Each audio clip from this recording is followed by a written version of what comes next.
Halo, kembali lagi bersama aku Regina Putri Fani, NIM 23020111130051 dari Teknologi Pangan B Angkatan 2019. Di video sebelumnya kita telah membahas mengenai uji ranking, sekarang kita akan membahas lebih jauh tentang uji hedonik. Uji hedonik adalah pengujian yang paling banyak digunakan untuk mengukur tingkat kesukaan terhadap produk. Uji hedonik itu adalah sebuah pengujian dalam analisa sensoris yang digunakan untuk mengetahui besarnya perbedaan kualitas di antara beberapa produk sejenis dengan memberikan penilaian atau skor terhadap sifat dari suatu produk dan untuk mengetahui tingkat kesukaan dari suatu produk. Tingkat kesukaan ini disebut dengan skala hedonik. Contohnya itu sangat suka, suka, agak tidak suka, dan sangat tidak suka. Uji hedonik itu digunakan untuk mengukur kesukaan, biasanya dalam jangka waktu penerimaan atau dalam preferensi tertentu. Prinsip uji hedonik itu yaitu panelis meminta tanggapan pribadinya tentang kesukaan atau ketidaksukaan terhadap komoditas yang dinilai, bahkan tanggapan dengan tingkatan kesukaan atau tingkatan ketidaksukaannya dalam bentuk skala hedonik. Aplikasi uji hedonik dalam bidang pangan itu biasa digunakan dalam hal pemasaran, yaitu untuk memperoleh pendapat konsumen terhadap produk baru. Hal ini diperlukan untuk mengetahui perlu atau tidaknya perbaikan lebih lanjut terhadap suatu produk baru sebelum produk tersebut dipasarkan, serta untuk mengetahui produk yang paling disukai oleh konsumen. Selanjutnya, aku akan menunjukkan pengujian hedonik yang telah aku lakukan terhadap beberapa produk dengan rasa yang berbeda dan penilaian berbeda, yaitu asin, asam, manis, pahit, dan umami. Sampel yang digunakan dalam pengujian yaitu keju Kraft, keju Mac, keju Procis, jeruk limau, jeruk nipis, lemon, teh sosro, teh kotak, fresh tea, kapal api, luwak, Nescafe, Potabi, Citatolite, dan Taro.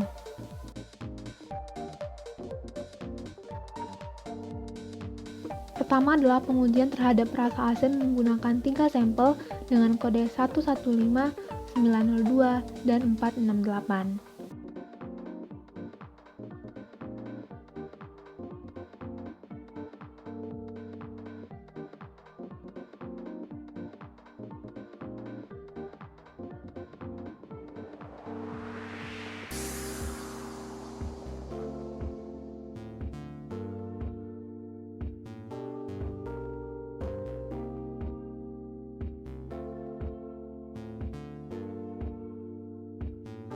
Sampel 115 memiliki nilai overall kesukaan 5, sampel 468 memiliki nilai 5, dan sampel 902 memiliki nilai overall kesukaan 4. Keju Mac memiliki tekstur yang lebih padat dibandingkan sampel lainnya, rasa asinnya itu terasa, aroma kejunya lebih kuat dibandingkan keju Procis dan warnanya itu lebih gelap. Keju Kraft memiliki rasa asin yang lebih terasa dibandingkan yang lain, teksturnya lebih lembut dan warnanya itu jauh lebih gelap daripada keju Mac. Aroma kejunya itu lebih jelas. Keju Procis rasanya asin, terasa teksturnya lebih lembut, dan dari keju Mac, aroma kejunya cukup kuat, warnanya lebih terang atau lebih pucat. Perbedaan rasa asin dipengaruhi oleh proses penggaraman saat pembuatan keju. Tujuan dari penggaraman adalah untuk menghasilkan rasa keju yang khas, yaitu sedikit asin, menunjang pembentukan tekstur, mempengaruhi kenapakan keju, mengontrol fermentasi, asam laktat, dan mencegah pertumbuhan mikroorganisme pembusuk. Tekstur keju itu dipengaruhi oleh kadar protein, air, lemak, aktivitas enzim, dan asam yang dihasilkan selama proses fermentasi. Kadar asam laktat yang rendah akan menghalangi proses koagulasi susu. Kondisi pH yang asam dan aktivitas enzim yang cukup penting untuk memicu agregasi, misalnya kasein yang kemudian membentuk struktur seperti jala untuk memerangkap lemak susu sehingga terbentuk curd yang lunak. Kadar lemak yang berlebih juga mampu menghalangi struktur kasein jika tersusun kuat. Kadar lemak yang rendah akan menyebabkan keju menjadi keras dan berwarna pucat. Kadar air yang rendah itu pada keju menyebabkan keju memiliki tekstur yang lebih keras. Pengujian kedua yaitu rasa asam terhadap 3 sampel dengan kode sampel 541, 389, dan 760.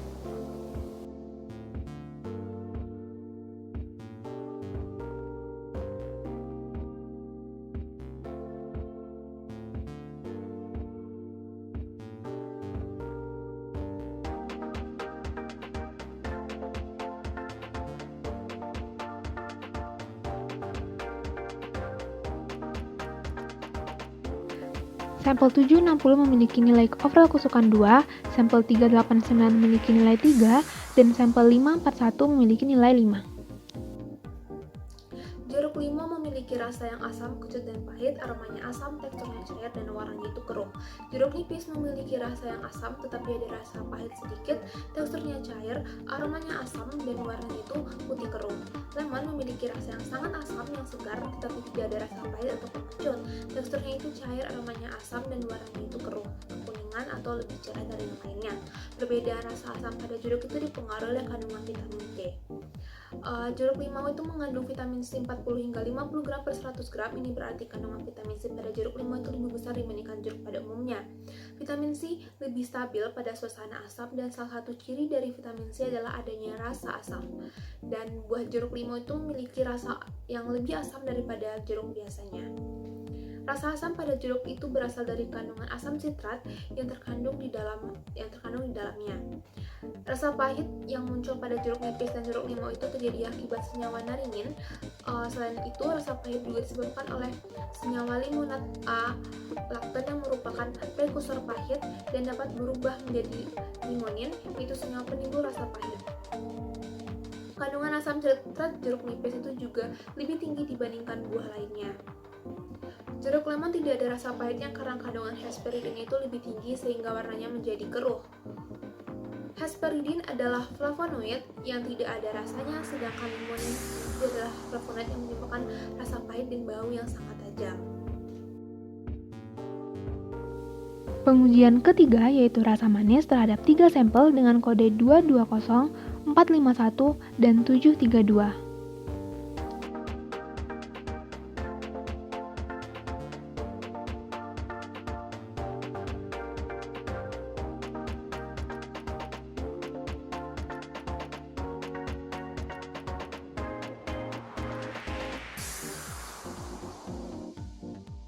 Sampel 732 memiliki nilai kesukaan 5, sampel 451 memiliki nilai kesukaan 4, dan sampel 220 memiliki nilai kesukaan 4. Teh kotak memiliki rasa manis yang pas, aroma tehnya terasa, teksturnya cair, dan warnanya itu coklat, namun lebih cerah dibandingkan sampel lainnya.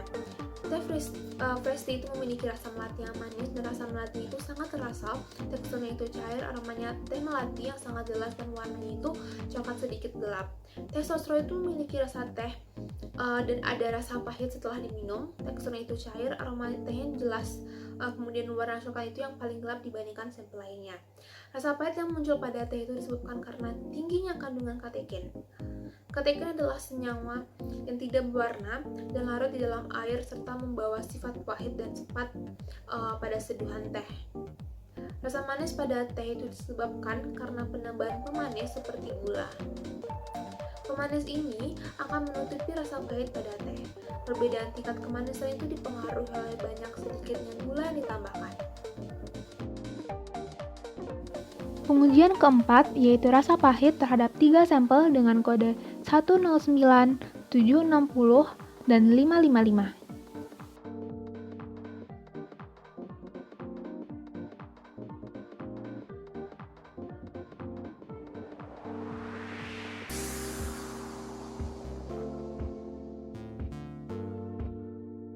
.109 memiliki nilai kesukaan 1, 555 memiliki nilai 2, dan 760 memiliki nilai 1. Kopi Nescafe memiliki rasa yang sangat pahit, tidak ada rasa lain pada produknya. Selain rasa pahit, teksturnya cair, aromanya kopi, dan warnanya coklat kehitaman. Kopi luwak itu memiliki rasa yang pahit, aromanya kopi, tekstur cair, warnanya sedikit lebih coklat dibandingkan sampel lainnya. Kapal lawen memiliki rasa yang sangat pahit, teksturnya cair, warnanya paling hitam, memiliki aroma kopi yang jelas. Rasa pahit pada seduhan bubuk kopi diakibatkan oleh senyawa fenol yang memiliki rasa yang pahit. Hal ini terjadi karena melalui reaksi enzimatis yang terjadi selama proses fermentasi, sehingga kandungan kafein pada biji kopi akan menjadi menurun. Kemudian rasa pahit timbul karena adanya reaksi antara senyawa kimia saat proses penyangrai biji kopi yang akan memulai serangkaian reaksi kimia yang mengubah asam klogenat menjadi klogenat asid lakton. Kemudian akibat dari pemanasan pada penyangraian terus berlangsung akan menghasilkan senyawa hasil pemecahan lakton yang dinamakan penilindan. Senyawa inilah yang bertanggung jawab atas munculnya rasa pahit pada kopi. Semakin lama penyengraian, maka kopi akan semakin hitam dan akan terasa semakin pahit.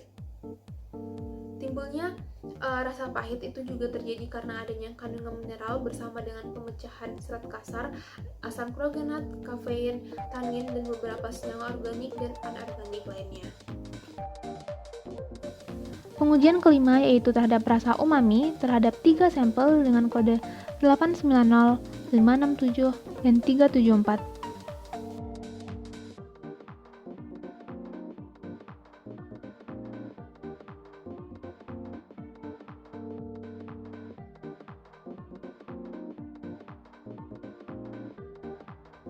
Sampel 567 memiliki nilai 5, sampel 374 memiliki nilai kesukaan 4, dan sampel 890 memiliki nilai kesukaan 6. Watabi memiliki aroma yang enak, rasanya itu gurih namun rasa rumput lautnya itu sedikit kurang, teksturnya keras dan saat digigit itu renyah dan warnanya kekuningan. Taro memiliki rasa yang gurih namun asin, warnanya itu lebih putih, teksturnya itu keras dan aroma itu lebih menyengat. Itu memiliki rasa yang gurih, rasa rumput laut itu terasa, teksturnya keras saat digigit dan renyah, aromanya itu enak seperti sambal pada umumnya dan ada aroma micin juga serta warnanya itu lebih kekuningan. Rasa umami timbul dari penambahan penyedap rasa yaitu monosodium glutamat atau MSG. Rasa umami itu muncul karena keberadaan asam glutamat dan asam amino pada makanan. Asam glutamat itu merupakan asam amino yang terdapat di dalam protein dan akan memberikan rasa gurih pada produk. Perbedaan rasa umami pada sampel itu dapat disebabkan dari banyak sedikitnya MSG atau asam glutamat yang ditambahkan pada produk.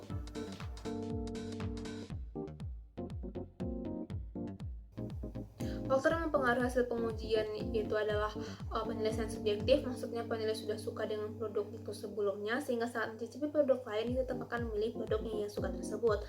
Hal ini bisa terjadi jika penulis itu telah familiar atau terbiasa dengan produk yang dia coba tersebut. Keadaan lapar ataupun keadaan kenyang dari penulis itu juga akan mempengaruhi hasil dari percobaan. Penulis dengan keadaan yang lapar akan memiliki sensitivitas yang lebih tinggi daripada mereka pada saat kenyang.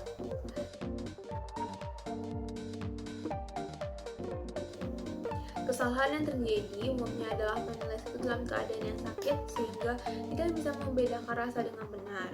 Penulis dalam keadaan yang lapar dan kenyang di mana kondisi ini juga akan mempengaruhi analisis pada sampel. Penulis dalam keadaan yang sakit atau dalam masa pengobatan juga akan mempengaruhi kesensitivitasan indera penuturnya. Sebaiknya cari penulis yang berada dalam keadaan yang sehat dan prima.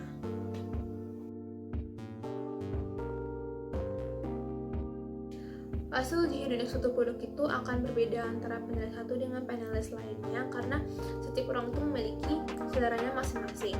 Uji hidronik itu juga berkorelasi positif dengan uji ranking karena adanya tingkat kesukaan produk berdasarkan atribut sensoris tertentu yang telah dirasakan oleh penulis. Nantinya hal inilah yang akan menjadi nilai overall kesukaan pada skala uji hidronik. Demikian yang dapat aku sampaikan pada video kali ini, semoga bermanfaat. Thanks for watching dan sampai jumpa di video-video lainnya.